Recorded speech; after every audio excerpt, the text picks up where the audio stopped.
Bonjour à tous et bienvenue pour un nouvel épisode des Dessous du Troll, le numéro 75. Qui dit 75 dit 75. Fête des mères. Ah, d'accord. Ok. Les trois quarts de 100. Ah oui, si. Et donc, c'est un numéro totalement pas en rapport qu'on va vous présenter. Autour de la table et sur le pouf, nous avons... Il n'y a pas de Il table n'y a quand pas même. de table. Gaston. À chaque fois, hein. Mais il y a un pouf. Gaston. Ouais. Gaston, Salut.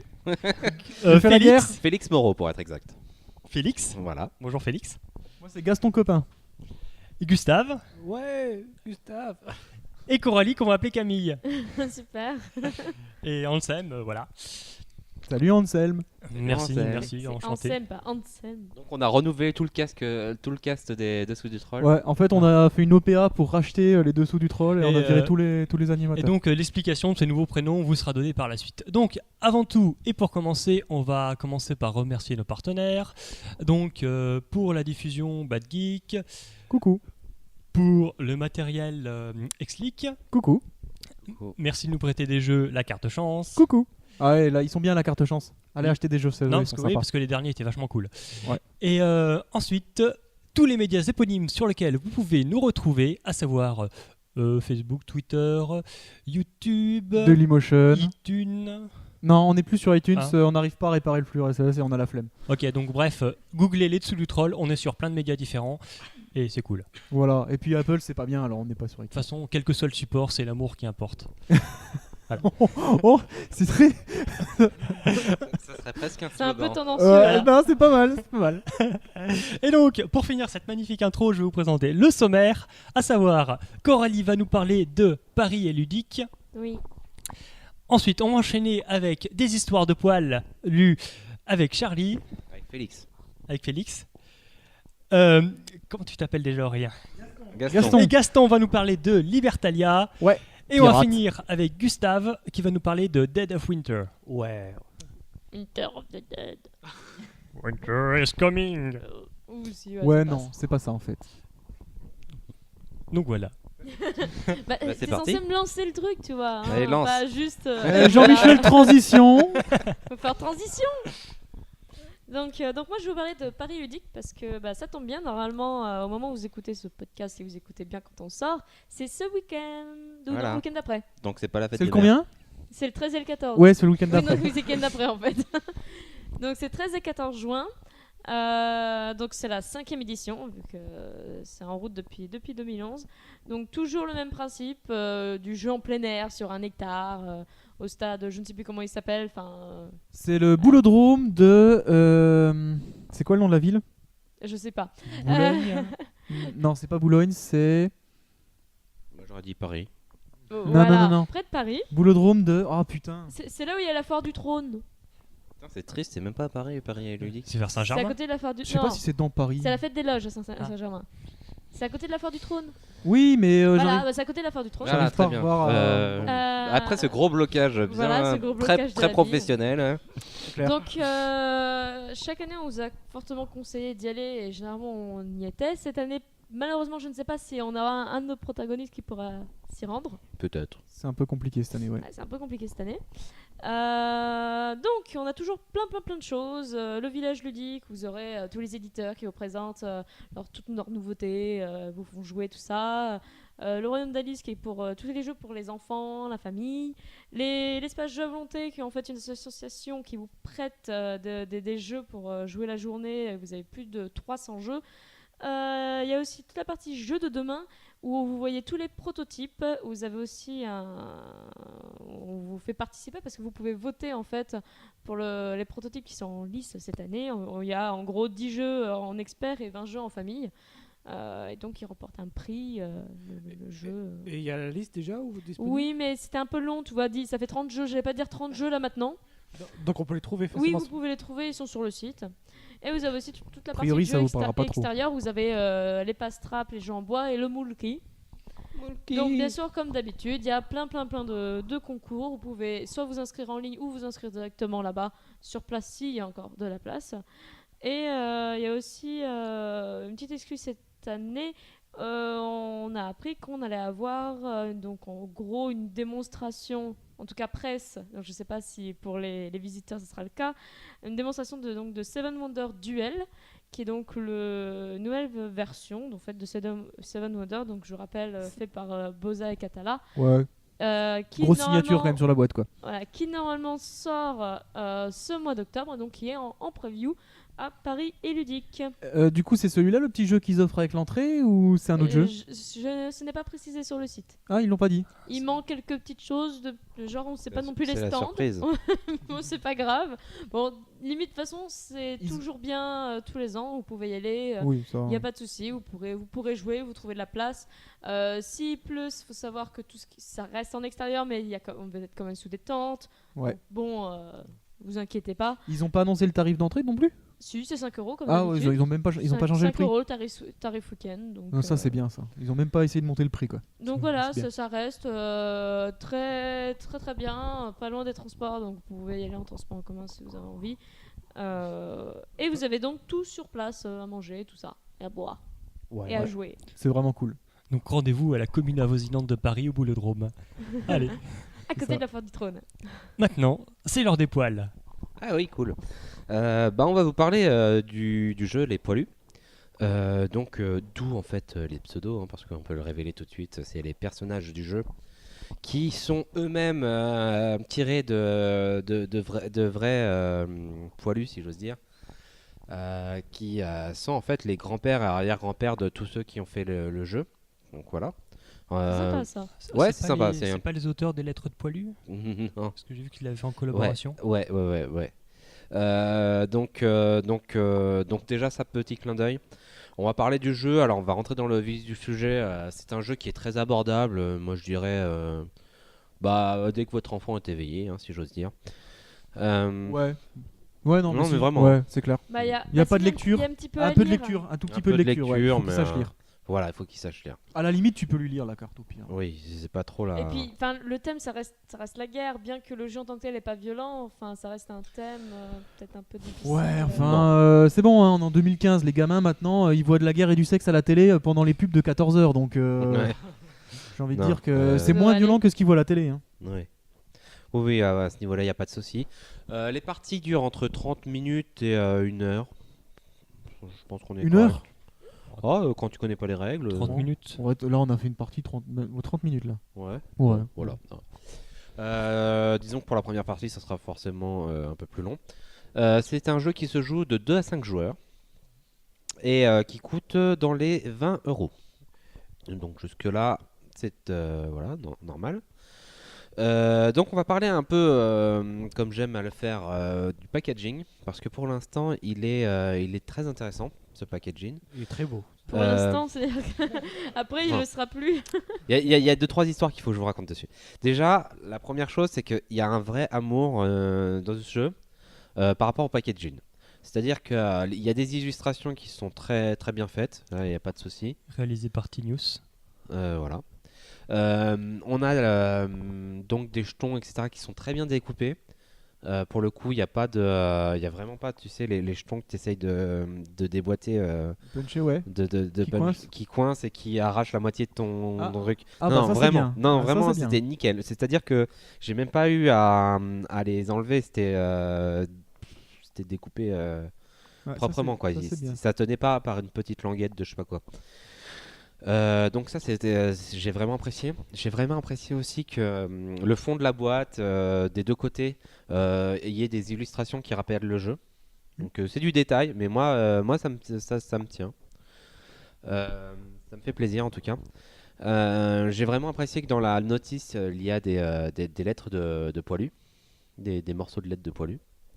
Donc voilà, ça, c'est tout plein de petits détails qui nous mettent dans l'ambiance, et je pense que pour un jeu d'ambiance, c'est une bonne chose. Ouais. Par rapport au design, on revient sur de la BD un peu. Si vous avez joué à Soldats Inconnus Mémoire de la Grande Guerre, c'est un peu Voilà, le même style. Ça vous donne un peu, voilà. Moi j'avais fait un let's play sur ce jeu, mais qui en gros revient à la même conclusion, c'est que ce trait artistique déjà est magnifique, mais en plus de ça, allège un peu le thème de la guerre, qui est quand même un thème assez lourd, Tout à fait.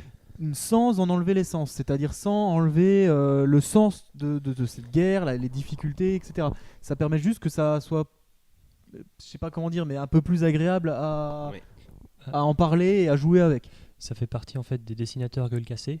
Moi, je trouve que c'est un trait qui ressemble beaucoup à celui de Tardy. Sauf que Tardy a fait les histoires de son père, donc Deuxième Guerre. Mais un trait assez simple et un petit peu beaucoup d'âme. Ouais, Oui. exactement. Et du coup, c'est un trait qui limite qui colle très bien à la guerre parce que la Première Guerre mondiale, c'est presque une signature de pas mal d'œuvres qu'on voit. Ouais, qui ça traitent de commence, sujet. Ça commence à vraiment à coller On commence à en avoir quelques-unes, ouais. à la Première Guerre mondiale et bientôt on pourra traiter le sujet que comme ça, quoi. Peut-être, mais en tout cas ça marche Mais en très, tout très cas, bien. ça marche bien. Dernière chose par rapport au packaging. Donc j'ai été parmi les premiers à acheter le jeu, donc je ne l'ai pas kickstarté parce que à la base c'était un Kickstarter, un jeu à financement participatif, mais je l'ai acheté et il y a eu un errata qui a eu une histoire un peu voilà. C'est-à-dire que quand ils ont fait le jeu, sur la première impression c'est pas étonnant d'avoir des problèmes, et là il y en a eu un qui a fait grincer des dents quand même. C'est-à-dire que là on est vraiment sur un détail très important de fignolage, si j'ose dire, de leur jeu. Et il y a eu un petit problème, c'est qu'il y a eu 3 jetons qui ont été mal imprimés, voilà, qui ont été mal imprimés. C'est-à-dire qu'au lieu de faire 6 jetons gauche et 6 jetons droite sur les jetons soutien, eh ben, ils en ont fait 3 jetons gauche et 9 jetons droit. Ça, c'est dommage. Donc là, il y a eu un petit petit fail, un petit dommage. Du coup, ils ont fait une règle en plus pour expliquer aux joueurs qu'ils ont le droit que la règle des soutiens ne se joue pas comme ils l'avaient prévu, c'est-à-dire un soutien à gauche, un soutien à droite et un au hasard. C'est tous les soutiens aléatoires. Ce que je trouve dommage aussi. Alors, parce que ça déséquilibre, je pense, le jeu. Alors, il y a eu des polémiques sur Internet, des théories, si je veux dire, ça déséquilibre ou pas, ou ça devient plus aléatoire, ou je sais pas quoi. Ouais. Nous, on est à jouer avec les règles prévues, parce qu'on veut critiquer le jeu qui était prévu, donc on rentre pas trop dans cette polémique-là. Mais effectivement, ça fait grincer des dents. Moi, pour ma part, j'ai juste dessiné des flèches en noir, un peu dégueulasses. Ouais, mais sur les jetons.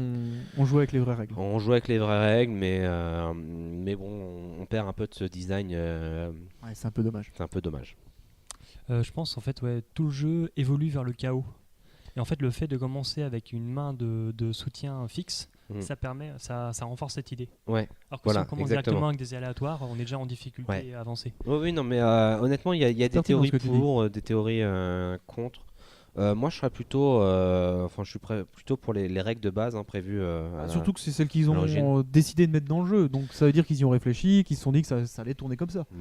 Mais donc, bon, après, je peux comprendre qu'ils aient eu un problème Ouais, non, le truc dommage, c'est qu'ils sortent un errata qui change finalement les règles du jeu vers quelque chose qu'ils n'ont pas forcément eu envie de faire, quoi. Ouais, mais ils se forcent parce qu'ils sont ratés sur le. L'alternative, c'était de dire à tout le monde de réécrire sur ses boutons, sur ses jetons, ou de renvoyer des jetons quand on a fait un Kickstarter et qu'on a prévu un budget fixe. C'est pas évident. L'alternative, c'était de dire. L'alternative, c'est de dire quand tu joues à plus de 3, et tu mets une petite pastille sur un des jetons ou un truc pour faire une marque, puis voilà. C'est un peu dommage aussi. Enfin, c'est pas évident comme situation. C'est pas évident comme situation. Je peux comprendre la situation dans laquelle ils étaient. En tout cas, vous êtes prévenus. Sur les premières éditions, après ça. La réédition, ça sera corrigé. J'ai une question assez rapide. 9 droite, 9 Est-ce qu'il est bien gauche. distribué ce jeu Hein? Est-ce qu'il est bien distribué ce jeu? Ah bah j'ai pas eu de soucis pour le trouver en tout cas. D'accord. Donc très bien. Ça c'est très bien. C'est-à-dire que j'étais en une période où il fallait que j'achète un jeu. Ce qui m'intéressait dedans, c'était justement cette idée de représenter une ambiance par les règles. Et on va en parler, mais voilà. Non, on va parler des règles d'abord. Donc parlons des règles. Donc je vais vous les évoquer sans rentrer dans les détails. Je sais pas combien de temps on m'a attribué sur cette critique. 10 minutes, je crois. Une petite dizaine de minutes. Bon. Ouais, mais fais le temps que tu veux, on se débrouille. Ok. Donc par rapport aux règles, on a quoi? En fait, l'ambiance de base, c'est on est une bande de 2 à 5 potes qui découvrent l'affiche de mobilisation générale et qui font bon, on n'est pas des pleutres. La guerre, elle va pas durer longtemps. On va y aller ensemble. On sera dans le même régiment. Ça va être cool et tout. Et au pire, on sera de retour dans 6 mois. Voilà, une fois qu'on aura défoncé les Allemands. C'était un peu ça l'esprit de base en fait. Et c'est effectivement un esprit historique ouais, tout à fait. qui est représenté dans le truc. Et donc les règles, parlons-en. On va être donc dans le même régiment, comme je l'ai dit. On va avoir des missions qui sont attribuées. Et le but du jeu. On va en parler plus tard, mais le but du jeu, c'est de survivre à 5 à la guerre. Et c'est pas du tout de tuer des ennemis ou quoi que ce soit. C'est pas du tout de remporter des victoires ou quoi que ce soit. C'est pas du tout le propos du jeu. Le propos du jeu, c'est qu'il y a des trucs qui sont de plus en plus horribles qui vous arrivent. Vous pensez que ça peut aller vite, mais en fait, à chaque fois, il y a des imprévus qui ralentissent le jeu. À chaque fois, il y a des trucs qui font que c'est compliqué et que ça devient de plus en plus compliqué. Le chaos, comme disait. Pendant la moitié de la partie, on a la victoire à portée de main et la guerre continue en fait. Et la guerre continue et non. Exactement. Et du coup, c'est une ambiance. C'est vraiment un jeu d'ambiance. Donc, comment ça va se passer? Il y en aura un des joueurs qui va être désigné au hasard au tout premier round. Non, c'est le plus poilu. Ah oui, c'est le plus poilu. Bon, chez nous, c'est compliqué de le désigner.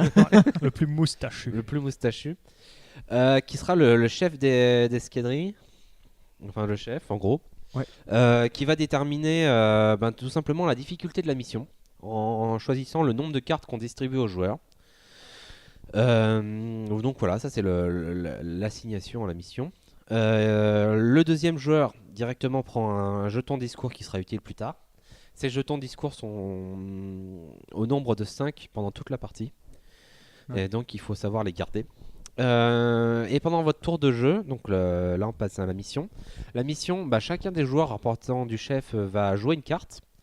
Et ça peut être plusieurs choses. Alors, des joueurs, il va faire avoir le choix entre 4 actions.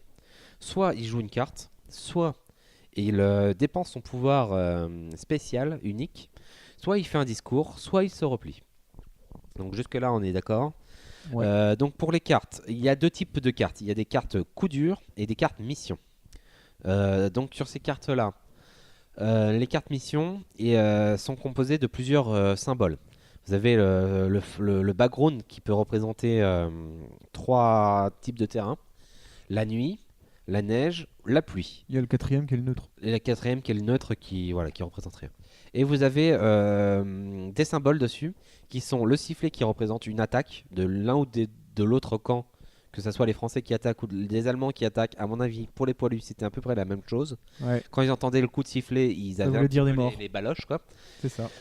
Vous avez les obus qui tombent et vous avez le gaz, quoi, qui était une arme horrible de l'époque. Justement, pour revenir au jeu d'ambiance, au niveau des cartes qui sont distribuées, on ne voit jamais l'ennemi. Non, tout à fait. On est toujours du côté français. Oui. On n'aperçoit rien en face. Juste un terrain accidenté avec des barbelés, des machins, et les objets dessus. Et c'est cette ambiance-là qui est représentée par le jeu qui est très très bien réussie.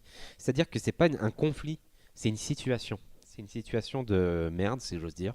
Et il faut y survivre à 5. Donc si l'un de nos camarades a trop de tard, si j'ose dire, la partie se finit assez rapidement, quoi. On va dire blessure. Ouais, des blessures, si j'ose dire. Donc comment par rapport à ces cartes missions, c'est simple, c'est relativement simple. Si vous avez 3 symboles identiques, donc soit le terrain, soit les sifflets, tout ça, la mission est perdue. C'est pas la guerre qui est perdue, c'est une mission. Et la mission se termine, donc se réussit, si tout le monde a fait une retraite. Donc c'est un concept assez bizarre, mais en fait, vous comprendrez assez rapidement pourquoi on peut pas fuir très rapidement face à une mission.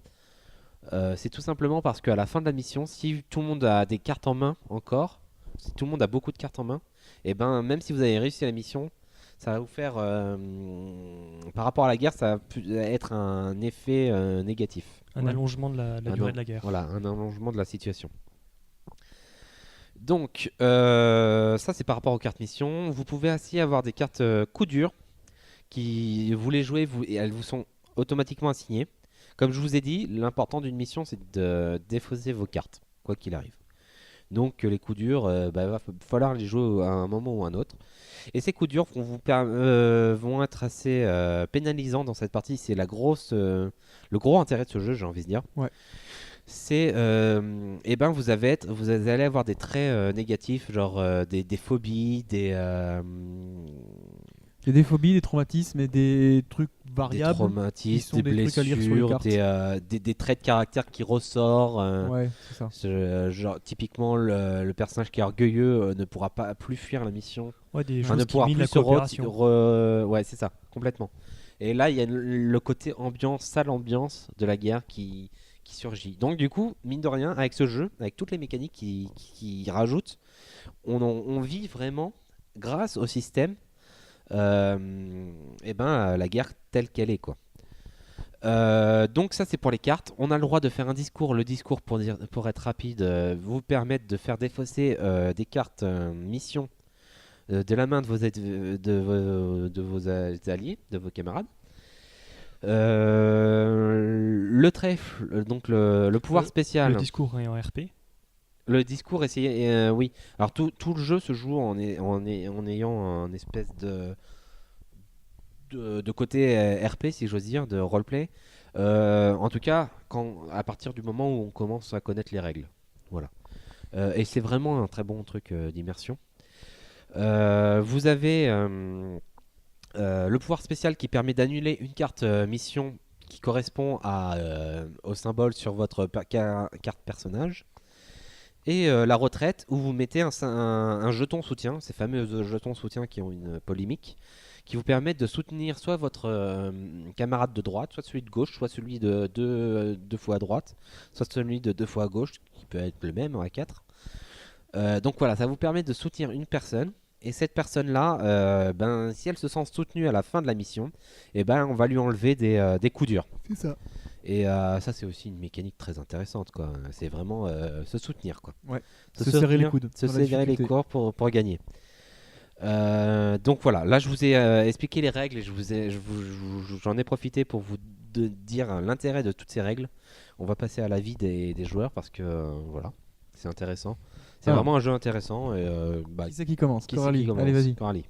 Moi j'ai bien aimé, c'était relativement fluide. La partie qu'on a joué, on a même joué avec une amie qui n'avait pas du tout joué au jeu de plateau à part le Monopoly. Qui est assez réfractaire. Voilà, et ça lui a beaucoup plu et ça s'est plutôt bien joué, c'est simple.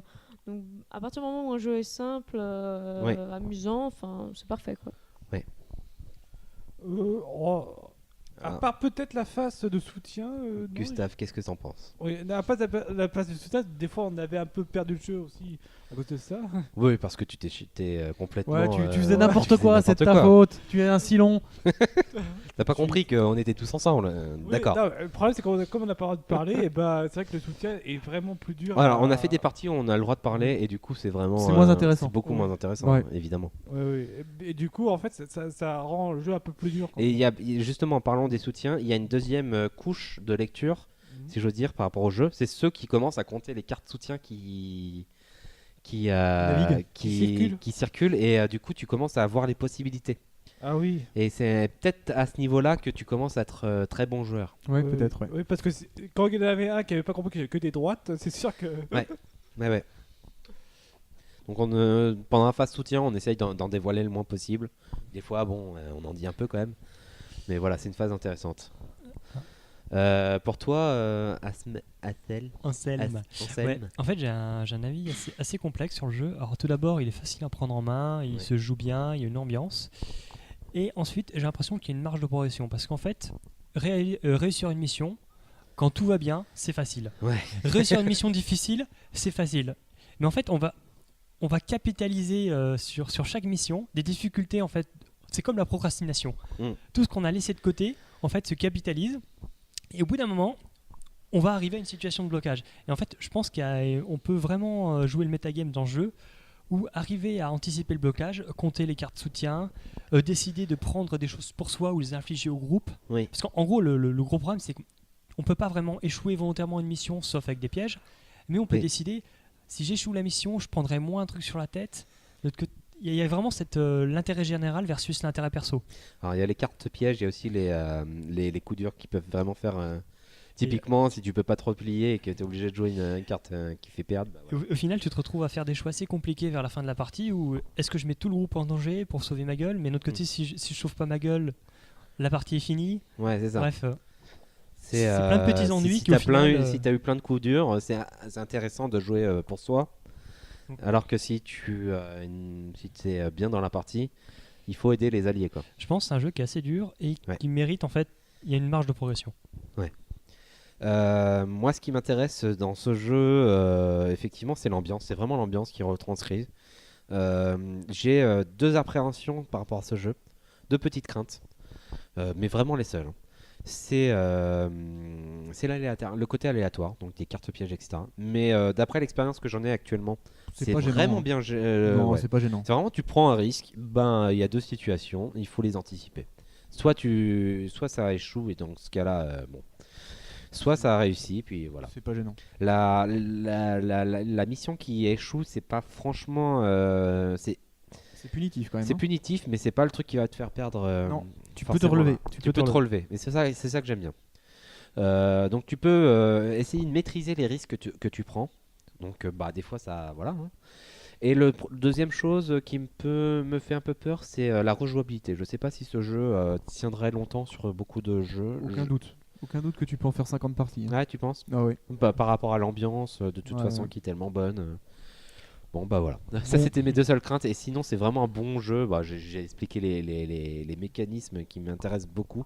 Et c'est... Voilà. Ouais, moi, je vais être encore plus emballé que vous tous. Hein. Parce que pour moi, c'est un jeu qui rentre dans mon top de mes jeux préférés, instantanément ou presque. Ouais. Hormis le problème de packaging, là, sur les soutiens, je pense que le jeu, il est juste parfait, en fait. Il est parfait en design, parfait en ambiance, parfait en gameplay. Très très très gros. Si vous n'avez pas le jeu dans votre ludothèque, vous savez pas ce qu'est un bon jeu, quoi. Voilà. Non mais alors, je rebondis sur ce que tu dis. Bon, c'est un petit jeu, hein. C'est pas un gros jeu de 3 heures. Ok. Non mais dans la catégorie petit jeu. Je rebondis sur ce que tu dis. C'est un jeu qui a des règles innovantes. Oui, en plus.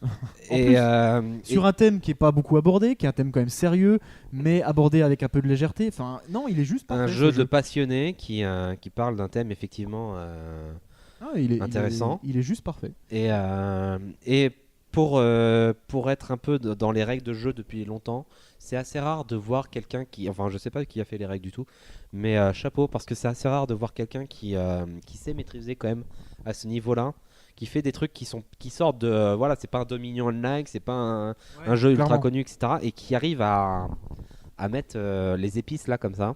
Les épices du jeu de plateau. Et c'est bien connu, vous en trouvez sur le marché facilement. Voilà.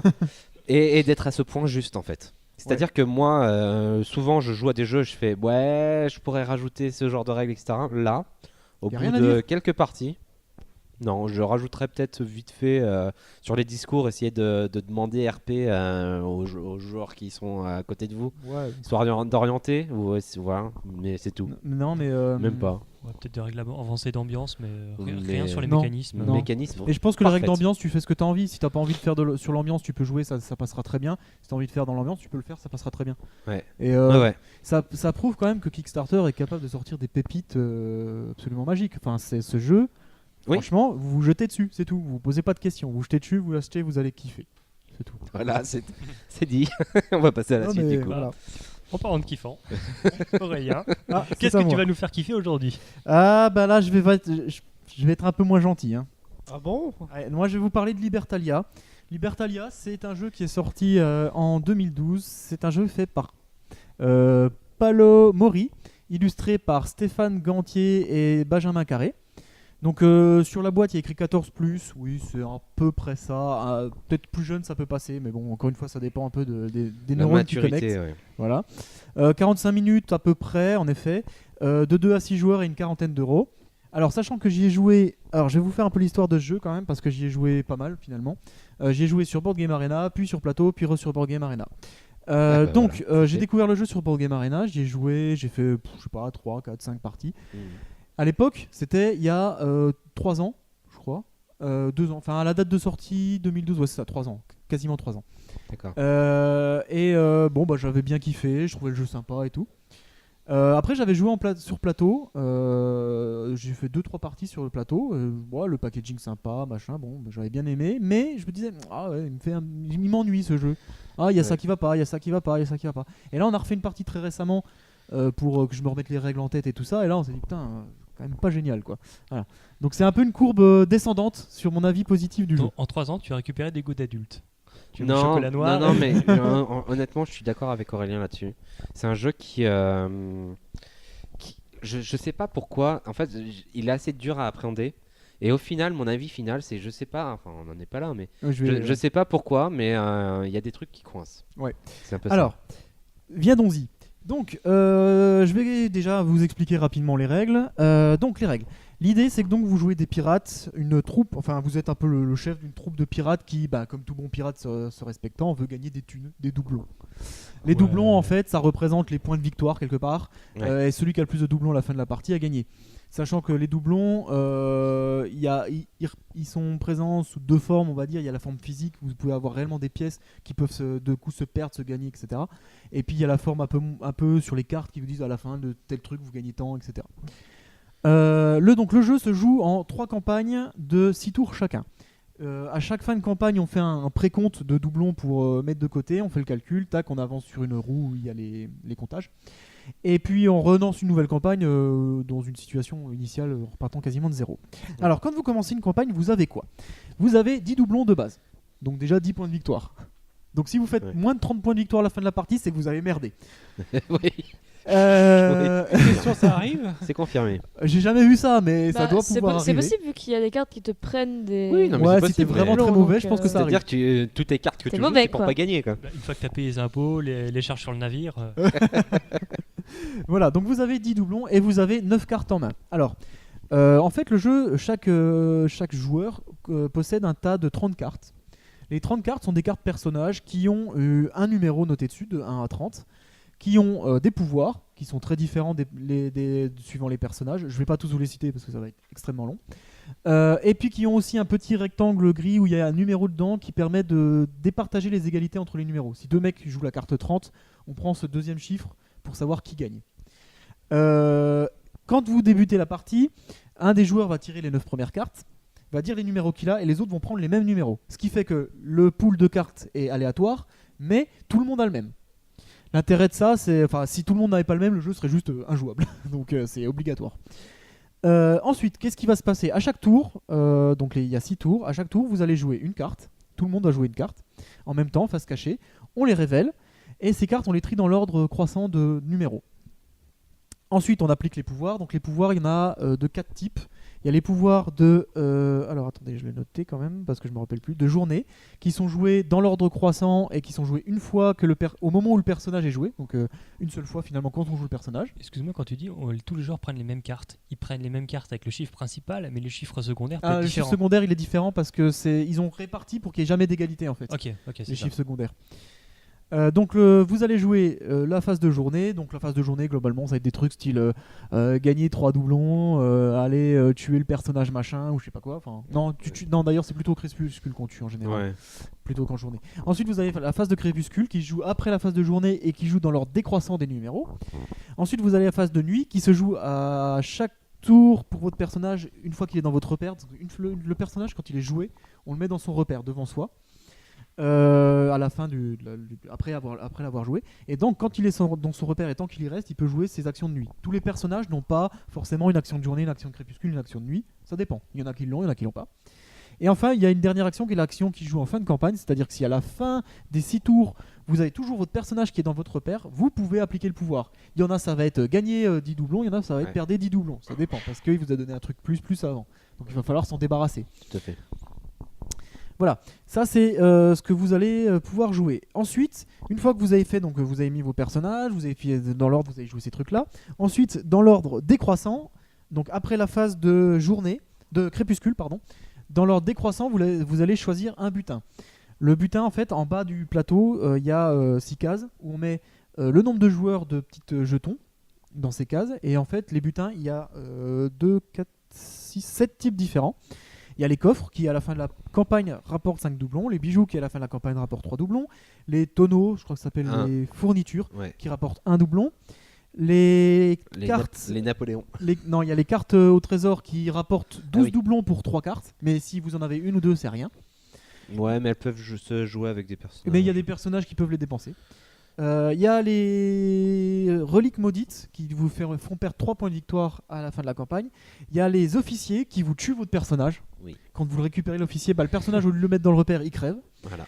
Et il y a les sabres qui vous permettent de tuer un personnage à droite ou à gauche. D'ailleurs, on y viendra, je sais pas pourquoi, juste à droite ou à gauche. Oui. On y viendra. Sinon, ça s'appelle une arme à feu si tu tires plus loin. Ouais, mais on s'en fout. Non, mais bon. Bah, je veux dire, t'es sur. Pas grave, ils auraient pu mettre. T'es sur le même bateau. Hein. Il y a un même... moment, bon, c'est faut un choisir. port, non ? Non, t'es sur un bateau là. On est tous sur les mêmes bateaux. Pour moi, on n'est pas sur le même bateau. Le plateau, c'est un bateau. Là où tu poses tes personnages, c'est un bateau. C'est vrai. C'est vrai, oui. Est-ce qu'on a tous. On est tous sur le même. C'est une table ronde et tu tapes tes compagnons de table. C'est ça, c'est un peu, non, je pense, bon, c'est un peu l'idée. Ouais, c'est Alors, spécial, quoi. Voilà, là je vous ai expliqué les règles. Comme vous pouvez le constater, les règles sont quand même relativement simples et c'est d'ailleurs un des points positifs du jeu, ça s'assimile assez facilement. Oui. Donc en 10-15 minutes, vous êtes prêt à jouer. Ça, c'est plutôt sympa. Ce qui est plutôt aussi sympa dans le jeu, c'est le packaging qui est. Les règles simples, juste il y a une règle qui me fait chier, moi, c'est l'histoire des jours, nuits et crépuscule. Ouais, c'est un peu. Moi, je comprends jamais rien à quel moment c'est fait. Ouais, c'est un peu chiant parce qu'il y a une stack à gérer sur les actions, c'est un peu chiant en effet, mais enfin, franchement, en 2-3 parties, c'est assez. C'est ça, voilà. Donc, l'autre point positif du jeu, c'est le packaging. Le packaging est assez sympa, il est bien élaboré, les cartes sont jolies, le plateau est bien fait. Il y a les petits plateaux pour chacun des joueurs et tout. Enfin, c'est vraiment un bon packaging. Qui sert bien le jeu. Même si le design n'est pas un truc de fou, enfin il est tout à fait acceptable et tout à fait joli. Ensuite, ce que je trouve sympa dans le jeu, donc là on va rentrer un peu dans le vif du sujet, c'est que c'est un jeu quand on le joue qui est assez fluide. En fait, les tours de jeu, les 6 tours que vous avez, puis les 3 campagnes, donc ça fait 18 tours en tout, se jouent très rapidement. Vous n'allez pas mettre 2 heures par tour à dire je calcule ça. T'avais prévu combien de temps sur ce jeu ? 45 minutes, mais ouais, c'est ça. Sur Board Game Arena, on descend 20 minutes de jeu parce qu'il n'y a pas de manipulation de matos. Donc en fait, on diminue le temps déjà par 2, quoi. Donc ça va vite. Donc c'est un jeu qui est fluide et qui se joue bien. Par contre, moi, j'ai plein de points négatifs sur le jeu, donc je vais y venir. Et qui font qu'aujourd'hui, je suis un peu embêté sur ce jeu. C'est pas, on y viendra à la fin, mais c'est pas un jeu que je vais conseiller ni un jeu que je vais déconseiller. Je suis un peu entre les deux. Du coup, quand j'hésite sur un jeu, en général, donc là je vais pousser un coup de gueule, attention. En général, quand j'hésite sur un jeu, j'ai tendance à aller sur les sites web pour voir un peu les avis des gens. Et je me réfère notamment à l'ultime référence de la Monde de France, qui est Trick Track, hein, forcément. De la Monde de France. Puisqu'il y a un peu que eux, où il y a des avis, il y a beaucoup d'avis. Et j'ai fait un constat, c'est parce que j'ai eu plusieurs jeux là, où je savais pas trop quoi en penser. En 2-3 jours, là, j'ai eu plusieurs jeux, je me suis dit, je sais pas quoi. Et j'ai eu un constat assez affligeant, c'est que tous les jeux que j'ai vus, dont certains que je trouve assez mauvais, les avis c'est 9 étoiles, 10 étoiles. Oui, non, mais sur Trick Track. J'hallucine, quoi.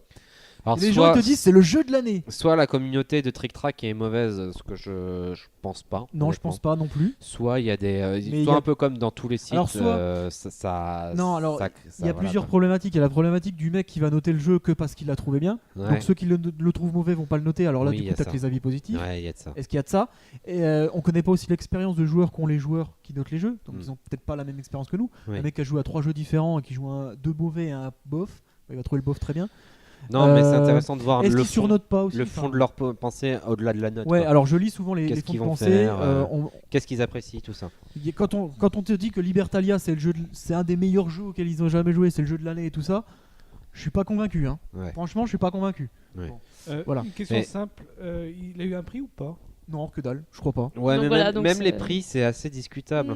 Alors moi, je suis très critique là-dessus. En tout cas, le Der Spierdol de jeu, il est très bien. Hein. Ouais. Généralement, s'il y en a un qui. Mais bon, après, les avis, c'est compliqué. Les avis, c'est quelque chose de compliqué parce que. Spiegel derrière eux. Ouais, oui, voilà, celui-là. Le truc allemand. Ouais, moi, justement, moi aussi, je suis. Alors, déjà, les avis. C'est compliqué parce que c'est très subjectif quand même. Je me demande s'il y a pas 2-3 éditeurs qui rajoutent un peu quand même aussi. Enfin voilà, je crache un peu, mais je balance direct. Je me demande ça. Et sur les prix de concours, je sais qu'il y a des gens qui sont dans les jurys qui n'ont pas spécialement l'expérience du jeu de plateau. Il y a des trucs aussi là-dedans qui sont pas très nets, quoi. C'est toujours décrié et c'est toujours une problématique. Donc en fait, tout ça m'amène à quoi? À dire que maintenant, je n'irai plus de checker sur internet les avis des gens, je donnerai mon avis et je m'en tape. Non, voilà. Bah si, check un peu, c'est intéressant de voir l'humeur. Si tu fais ton travail de journaliste. Ouais, mais au final, tu te rends compte que les gens, ils aiment tous les jeux, quoi. Ouais, c'est ça. Enfin, en gros, je pense que tu prends la moyenne des notes des jeux sur Trick Track, il y a pas un jeu qui est mauvais, quoi. Non, y a pas un jeu qui doit être autour de 7. Ensuite, il y a Board Game Geek où les avis sont assez contrastés. Il faudrait que j'aille voir sur les sites un peu anglophones. Oui, parce que pour le coup, c'est beaucoup plus geek. Je ferai ça la prochaine fois. Mais du coup, c'est que anglais. Alors, je continue sur mon avis du jeu. Vas-y. Donc, les points négatifs. Première chose, je trouve répétitif. Oui. C'est-à-dire que tous les tours, vous faites exactement la même chose. Vous le faites 18 fois. Donc, même si ça va vite, je trouve ça très répétitif. Ensuite, ce qui me gêne beaucoup, c'est la partie. On a une sensation. Alors, ça, attention, il y a donc le fait que j'expliquais qu'on tirait les cartes au hasard là, au début. Du coup, il y a des mains de cartes qui sont juste très chiantes à jouer parce qu'il y a peu de combos, peu de liens entre elles, ou des cartes qui s'opposent carrément. Donc là, vous dites, je vais jouer celle-là, du coup, je peux pas jouer celle-là, donc ça me fait chier. Ouais. Donc ça, c'est chiant. Ça, c'est vraiment désagréable. Des contre-combos, quoi. C'est ça. En plus, suivant les mains que vous avez une perte d'emprise sur le jeu assez phénoménale. Vous pouvez avoir des mains où en gros les cartes c'est des trucs qui killent dans tous les sens. Donc en gros vous dites je vais essayer de jouer des combos, de toute façon vos cartes elles vont pas vivre de 2 minutes. Donc vos combos vous les mettez où je pense. Et vous jouez des cartes au hasard en attendant que la partie se termine. Vraiment. C'est véridique, c'est presque comme ça qu'on a ressenti la dernière partie. J'ai fait que des jeux au hasard. Le pool de cartes qu'on a eu la dernière partie était bien pourri quand même. Du coup ça c'est embêtant. Ensuite... un truc que je comprends pas, c'est pourquoi le sabre on ne peut taper que les voisins. Si vous jouez à 6, il y a des gens qui sont inatteignables pour vous. Si les gens sont en train de leader la partie, vous faites quoi? Vous pouvez pas aller l'emmerder. Tu peux pas tuer tous les gens sur le passage. Ah non, non ça passe pas comme ça. Non, c'est pas Wanted. Mais effectivement, il y a un problème sur cette mécanique et puis même sur l'interaction avec les joueurs qui est assez légère. Il y a un truc. Soit elle est trop légère, soit elle est trop lourde, ça dépend des jeux. Il y a un truc qui est extrêmement frustrant. Moi, j'avais posé la question alors c'est édité par Marabunta, mais quand j'y avais joué à Geekopolis la première édition et c'était Matago, je crois que c'était sur le stand de Matago qu'il était, il me semble. Et j'avais posé la question à la personne qui nous faisait la présentation du jeu pour les valeurs secondaires que je vous ai expliquées là, qui permettent de déterminer l'ordre en cas d'égalité. Je lui avais demandé, mais est-ce que vous avez un peu fait gaffe pour que il n'y ait pas un paquet plus désavantagé qu'un autre? Et oui, a priori, ils ont fait pour que tout le monde gagne. Ça se ressent pas tout le temps. Mais ça se ressent pas tout le temps pour 2 raisons en fait. La première, c'est que quand tu ne joues pas à 6, tous les paquets sont pas présents. Donc c'est faussé. Et la deuxième, c'est que tu joues pas toutes les cartes. Donc quand tu as les égalités, ça peut t'arriver que tu aies 4 ou 5 égalités dans toute la partie et qu'à chaque fois tu sois perdant. Oui, moi c'est ce qui m'est arrivé. Parce que tu en as 4 ou 5 sur 30. C'est ce qui m'est arrivé, moi, sur la dernière partie. Et du coup, c'est très exaspérant. Genre, allez, je mets. C'était énervant. Ce qui se passe dans la partie, vu que vous avez tous la même main, ce qui est obligatoire parce que sinon c'est injouable, mais vu que vous avez tous la même main et qu'on a tous, on n'est pas tous trop demeurés, il y a des moments où tu dis, là c'est le moment de jouer mon gouverneur, mon 30. Donc je veux être premier parce que genre c'est la tuile ou les butins, c'est un coffre et 3 trucs maudits quoi. Donc là tu dis je joue mon gouverneur pour assurer le coup. Tout le monde joue son gouverneur et là tu te fais niquer parce que t'es dernier ou avant-dernier. Et là t'es deg. C'est triste de perdre donc au final 6 doublons là-dessus quoi. 3 mais au final plus le coffre si tu veux. Non mais au final c'est du coup c'est un jeu, enfin moi je suis pas fan. Enfin pourtant j'en ai fait des parties au début, j'aimais bien. Mais à la longue, c'est un jeu qui me fatigue et j'y rejouerai pas. Voilà, tout simplement, j'y rejouerai pas. Donc, si j'ai envie de vous dire, essayez-le. Mais moi, je le déconseille comme ça. Moi, je le déconseille. J'ai juste un truc que j'ai remarqué sur ce jeu qui m'embête vraiment, c'est l'ambiance. C'est-à-dire qu'on va zéro ambiance. On va passer tout le jeu à recruter des gens. Mais alors déjà tu vois c'est un petit peu comme si tu étais chargé de recrutement bon ça peut être intéressant genre voilà. T'es RH d'un bateau de pirates quoi. On a tous les mêmes candidats, enfin on a tous le doublon et du coup même la simple idée de tu sais ça marche toujours dans les films, le héros qui va recruter le voleur de la taverne etc, ça marche toujours, ça même ça ils l'ont foiré parce qu'on a tous un peu le même roster qu'on peut engager en doublon. Si tu mets pas le même roster, il y en a un qui tire du 1 au 9 et l'autre qui tire du 21 au 30. Ah bah oui non mais T'as l'air con. Au bout d'un moment, voilà quoi. Ouais, T'as des jeux qui font des technologies, genre je pense à La Route des Indes, où on n'a pas tous la même technologie, pourtant ça peut marcher quoi.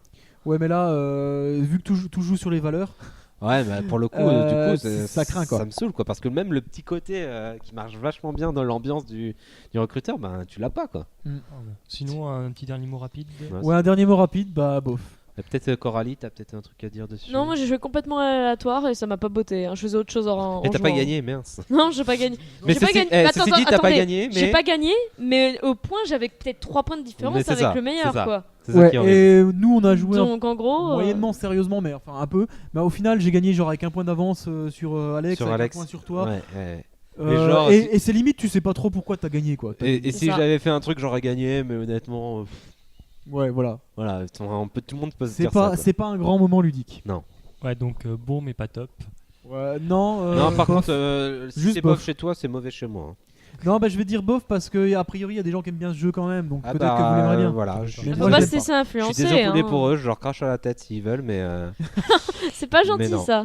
non, je suis pas d'accord. Bah moi non plus, mais bof voilà. Je pense qu'on va parler de zombies avant de recevoir un coup de fil d'éditeur. Hein. Alors, Dez. Gustave. Oui, merci. Donc, je vais vous parler de Death of Winter à la croisée des mondes, qui est un jeu qui est en rupture de stock au moment où on vous parle. Ah. En fait, il y a eu un très gros succès. Et il est récent. Il était pas dans la 2014, il est sorti. dans le Ouais. planning des As d'or là. Si, nominé. Il était nominé dans les As d'or. Oh, hein. oui, mais il n'a pas reçu de prix. Non, mais il était nominé. Donc relativement récent. Voilà, relativement intéressant. Donc, alors je vous parle, normalement, il y a un réassort, enfin un réapprovisionnement, pardon. Oui, d'accord. Donc, peut-être que vous aurez une chance de l'avoir reçu au moment où on enregistre le podcast. D'accord. Enfin, où on le diffuse plutôt. Alors, l'idée, c'est quoi? C'est que ça ressemble très grossièrement, on va dire, à Battlestar Galactica. Donc, D'accord. vous connaissez un peu l'amour qu'on a pour ce jeu. C'est trop bien. Voilà. Sachant qu'il y a des mécanismes qui sont différents, en bien et en pas bien. Donc, On n'a pas de pilote de chasse. je sais plus dans les personnages s'il y en a un. Je crois que si, il y en a un. Mais on n'a pas d'avion. Chier. Ah, c'est con ça pour un pilote de chasse. Bah, forcément. Donc, déjà, la grosse différence avec du jeu que je vais citer, Battlestar Galactica. voilà, c'est que vous pouvez choisir un scénario. Donc, ça veut dire que les objectifs pour gagner vont être différents à chaque fois. Et aussi la durée du jeu, parce que selon le scénario, ils vous disent bah, celui-là il va être plutôt long, celui-là il va peut-être plutôt court, celui-là il est plutôt moyen. Donc, vous pouvez plus ou moins avoir un jeu difficile. Et deuxièmement, vous pouvez choisir aussi d'avoir un traître parmi les joueurs. Bâtard. Ok, donc Voilà, donc on la difficulté- paramètre la partie. Donc, là. Voilà, on peut paramétrer la partie comme on veut. Sachant que le traître, il y a deux façons de jouer. Soit vous prenez 2 fois le nombre de... Enfin, vous aurez un paquet avec des gens, on va dire, normaux, qui vont avoir... qui vont être gentils, et le traître. Soit vous mettez 2 fois le nombre de joueurs plus le traître, soit vous mettez le nombre de joueurs plus le traître. C'est-à-dire qu'il est pas T'as forcément plus ou là moins en de chance fait. de l'avoir. Voilà, c'est ça. Sachant que sur les cartes gentilles, il y a aussi des objectifs personnels. Pour gagner le jeu, il faut à la fois, pour les gentils, il faut à la fois que réussir celui du scénario et son personnel. Ah, ça c'est marrant. C'est pas. Oui, c'est comme. Il y a un truc dans Battlestar Galactica. Oui, sur les extensions, ouais, qui voilà, rajoutent sur les un objectif extensions. personnel, ouais. Oui, mais là, c'est tout le monde. Ça peut être marrant. Ouais. C'est un petit peu égoïste. Quoi. Est-ce que tu peux avoir un objectif personnel de faire foirer tous les autres objectifs personnels? Non, Ah, je crois dommage. pas. Hein, mais ce serait trop dur là. Ah, ça serait classe. Du coup, le jeu, en fait, c'est là que ça rend difficile, c'est que on pense très vite à son objectif personnel avant de faire l'objectif de groupe. Parce que sinon, si on fait l'objectif de groupe sans son objectif, enfin, Sans sans ton son objectif perso, personnel, t'as La perdu quoi. partie s'arrête et t'as pas eu le temps de faire le tien, quoi. voilà, c'est ça. Et donc, toi, tu as perdu. voilà, t'as Les autres, perdu. ils peuvent avoir gagné. Voilà, c'est ça. D'accord. Donc, comment se passe un tour? Au début du grand tour, enfin du tour, on va piocher une carte qui va être l'événement qui va se dérouler pendant tous les joueurs. En gros, ça va être un objectif, ça va être un peu la carte de crise dans Ok, ouais. le jeu. Et parfois, ça va être par exemple de mettre de la nourriture de côté, ça va être de mettre de l'essence. Bref, ça va changer un peu. Enfin, ça va vous faire un objectif supplémentaire. Si vous le faites pas, et ben, ça va augmenter la difficulté du jeu. Ah. Sachant que par exemple, la nourriture, c'est très rare et il faut nourrir tout le monde. Oui. Ouais. Et du coup, pendant le jeu, vous avez le choix soit de tuer des zombies, soit d'aller fouiller dans des lieux, différents lieux, à savoir la pharmacie, l'hôpital, le magasin, l'école. Ok. Voilà. Ou alors, vous pouvez aussi barricader. Donc, ça veut dire que les zombies vont moins facilement passer à travers votre protection. Vous pouvez aussi décider de voter pour exclure une personne. Ah, bien ça. Sachant que c'est gratuit, donc... C'est gratuit. Ah bah, nickel.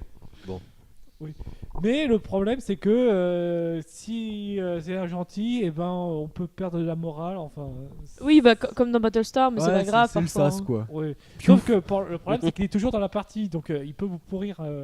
Ah, si c'est un gentil, il peut vous pourrir. À la fin, il y a Oui. que des mecs unitaires dans le plateau. Il y a pas de coop. Les mecs ils se tirent dessus et tout. Sachant que si c'est le trade, par contre, ça fait que on va le pourrir un peu plus, quoi. Eh ben. Il se retrouve au milieu des zombies là carrément. C'est ça. Oui, c'est ça. Non, sachant qu'en général, il y a deux endroits. Soit il y a le bunker, soit tu es en dehors du bunker. En dehors du bunker, tu vas être attaqué par les zombies en général. Ça marche comme ça en général. Oui. C'est un peu le but. Hein. Oui. Et dans le bunker, par contre, faut faire gaffe à la nourriture parce que plus il y a de personnes, plus il y a de nourriture qui disparaissent par tour. Ça fait que les zombies nazis. Normal. Ça fait que les zombies nazis. Effectivement. Donc, on peut jeter un traître. On peut aussi donner des cartes aux joueurs. Aussi, des objets. Par exemple, des fois, on est blessé. Au bout de 3 blessures, on est mort. Donc, t'as pas intérêt à louper parce que sinon, tu perds de la morale. Et à 0, tout le monde est mort. Tout le monde a perdu. Voilà. Tout le monde s'est Suicide suicidé. collectif. Oui. Sauf le traître. En général, le traître. Ah, c'est- le traître il se suicide pas. Non, non. Ça m'étonne Non, pas. Il est content. Non, en général, dans l'un de tes objectifs, c'est la morale à 0. Donc, Donc lui, il est très content. Ah, c'est Et une la sorte de morale, nihiliste en fait le traître. voilà. C'est même pas méchant quoi. Et qu'est-ce qu'il y avait encore comme que je m'en rappelle Ah oui, remplir l'objectif aussi. Ça fait partie des actions. Logique. Enfin, l'objectif partiel ou l'objectif du tour ou l'objectif général. Oui, oui. Des fois, il faut faire des actions pour pouvoir avancer dans le scénario. Et sinon, il peut aussi se passer, c'est que quand on veut faire l'action, et ben, le joueur précédent, il aura une carte qui pourra se déclencher. Par exemple, si vous attaquez un zombie, et que ta carte dit que c'est au moment où tu attaques un zombie, et ben, il va la faire et tu auras deux choix. Ouais. Souvent. Ça veut dire soit tu fais ceci, soit tu fais cela. Souvent, c'est pas bien. Les deux choix Oui, mais le problème, c'est que comme tu sauras que au moment où il va te le lire. D'accord. C'est la carte piège dans Yu-Gi-Oh quoi. Je sais pas. Vive la référence. hein. Yu-Gi-Oh, mais c'est quoi ça des fois, ça marche Non, pas. y a pas le hein. choix. Des fois, Ouais. Du piège. des fois, le piège, il est mis de côté et on passe au suivant. Donc, c'est pas obligatoire que ça se déclenche. D'accord. Alors, je vais essayer d'être rapide. Le gros souci du jeu, en fait, pour moi, ça va être plutôt les phases de balade et les phases d'attaque des zombies. Ouais. Pourquoi ? Parce qu'en fait, à chaque fois qu'on va se balader, on va lancer un dé. Ouais, donc c'est aléatoire quoi en fait. Oui, il y a beaucoup d'aléatoires. Alors, en gros, enfin, je vais essayer de faire vite. C'est que on a une chance sur 2 d'être vivant. Ouais. On a une chance sur je sais plus combien d'être attaqué par un zombie et d'être blessé. Et on a une chance sur 12 d'être contaminé. Et là, c'est un effet de domino assez important. Contaminé par quoi Bah, un zombie, Par un zombie. D'être porteur sain ou ça se voit que t'as été attaqué. porteur sain. Ah, En gros, merde. En gros, là où vous êtes, le prochain joueur est obligé de lancer le dé rouge. Enfin, le dé, il est rouge. Hein, il a une chance sur 2 d'être lui aussi un zombie. Ok. Et ainsi de suite jusqu'à ce qu'on ait un qui réussisse À tuer tous les autres. À fermer le bunker. non, à ne pas avoir de face de dessin. Donc ça peut aller très très vite quand on est contaminé. Ouais, Ah faut ouais. avoir de la malchance. Et du coup, tu peux. Enfin, ça va complètement te faire perdre la partie, ça. Oui, ça peut faire perdre très facilement la partie. Et du coup, donc tu peux perdre la partie sur un jet de dés, quoi. Oui, c'est ça. Ouh, tu vas aimer ça, Aurélien. Ouais, ça fait un peu chier, ça. Et puis il y avait quoi Enfin, oui, ça c'est. Et les ça- combats avec les zombies, tu disais. Oui, bah, c'est à peu près la même chose en fait. C'est... Oui, parce que t'as 2 choix et ils sont pas très bons a priori. Bah non, enfin, quand tu attaques un zombie, en fait, ce qui se passe, c'est que normalement, les dés qui sont les actions qui sont payants, c'est en fonction de tes dés. Ouais. Je crois que c'était une arme. Si tu es enfin, pour faire rapide, en gros, il faut que ton dé soit supérieur ou égal à la valeur de ton personnage. Et là, tu peux attaquer. Et à chaque fois que tu attaques un zombie, tu es obligé de tirer le dé rouge. Donc, c'est à peu près la même règle. Ouais, d'accord. D'accord, oui. Et Voilà. t'as un risque d'être Le contaminé fameux à dé chaque fois que tu rouge. l'attaques, quoi. Voilà, c'est ça.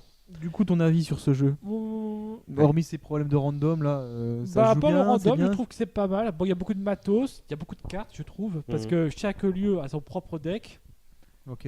Alors, j'ai pas eu le temps d'expliquer, mais rapidement, chaque lieu a une composition du jeu différent qu'on connaît. Par exemple, en pharmacie, il y a beaucoup plus de médicaments. Dans le magasin, il y a beaucoup plus de nourriture, etc. Donc, mais ce random est assez difficile à maîtriser quand même. Par exemple, j'étais beaucoup dans le magasin d'armes et j'ai pas eu beaucoup d'armes en fait. Ah, c'est ballot ça. Triste. Plein de gens qui ont eu la même idée que toi. hein. Tristesse. Il a trouvé des sucettes. Il a trouvé des magazines. Et du coup, tu penses que c'est un truc qui se maîtrise en force d'y jouer, enfin, Enfin, on en est dans force le de jouer, thème. t'arrives à le compenser ou pas? On est dans le thème, je sais pas parce que j'ai pas fait assez de parties pour dire si oui ou non c'est maîtrisable, mais il y a une bonne ambiance quand même. Le trèfle, je trouve que c'est plus facile d'être traître dans ce jeu vu que tout le monde va plus ou moins faire des choses pour réussir son truc perso. Donc il y en a qui ont plein de cartes Ouais, je vois ce que tu veux dire. et on se pense que c'est un traître quoi. Ouais, l'objectif perso. Ok. Donc, tu conseilles ou pas? Je vous conseille, oui. Enfin, Oui, peut-être non. essayez de Il tester fait son au Vincent, moins une fois pour voir si ça vous plaît ou pas avant, parce que quand même 60 €, c'est. Oui, voilà, je voulais de savoir le Oui, prix. Ouais, oui, 60 il y a de ça €, ouais, aussi. ça Ouais. fait cher. Donc quoi. en fait, il faut qu'on aille voir l'avis sur Trick Track. Non, c'est pas ça. C'est que si vous aimez un peu le côté random, c'est un jeu vraiment américain pour le coup. Donc c'est l'ambiance qu'on achète. C'est pas forcément le fait Ouais, de comme gagner beaucoup ou de jeux perdre. américains. Hein. Ouais. Bon, Trash show américain. Je pense qu'on finira sur cette petite saillie nationaliste. normal. Les Américains sont nos amis. Ça faisait longtemps. Bon, bah, à la prochaine pour un prochain DST. Hein. Salut. Salut, bisous, salut. bisous.